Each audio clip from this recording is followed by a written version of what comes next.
Sa kuha ng CCTV, tumatawid ang babaeng ito mag-aalas 3:30 ng hapon kahapon sa intersection sa C. Raimundo Avenue, Barangay Maybunga, Pasig City.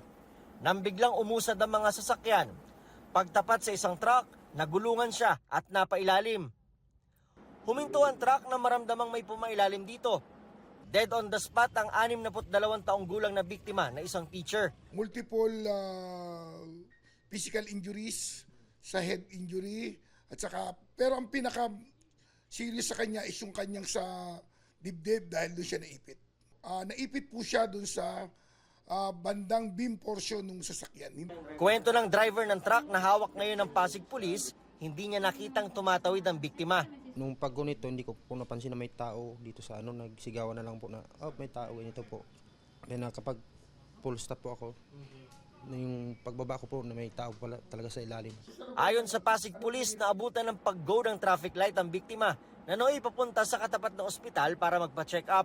Inabot po siya doon na nag-go. Kung makikita naman po natin, pag-move nung nauunang pampasaherong jeep, nag-move din po yung truck na hindi niya na po napansin yung ating biktima na tumatawid. Pero dapat daw ay nakita pa rin ng driver ang biktimang tumatawid. Itong truck na to mismo ang nakabangga doon sa babaeng biktima. Karaniwan naman talagang blindside ang bahaging ito ng truck para sa mga driver. Pero dahil may salamin na gaya nito na kung tawagin ay ball mirror, dapat daw ay nakita ng truck driver na may dumaan sa harapan ng kanyang truck.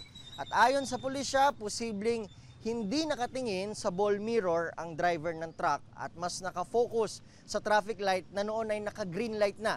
Kaya niya hindi nakita ang biktima at nabangga niya ito. Dahil po yung inattentive driving is reckless imprudence pa rin po yan. May kapabayaan ka pa rin. Nag-left and right ako, wala talaga. Pero pwede nga bang tumawid sa bahaging iyon ng C. Raimundo kahit walang pedestrian lane? Sabi ng Pasig Police, pwede.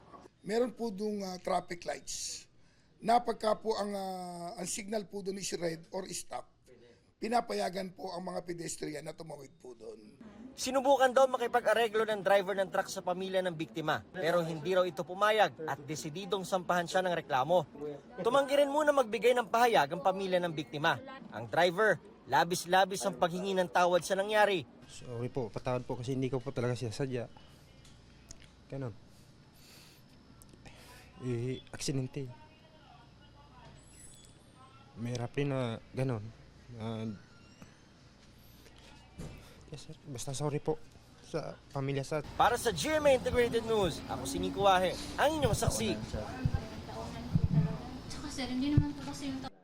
Sir, wag niyo na po. Wala po, ako lang po yan. Opo, Bicol, lalayo ng biyahe niya. Kung dito lang po. Mga kapuso, maging una sa saksi. Mag-subscribe sa GMA Integrated News sa YouTube para sa iba't ibang balita.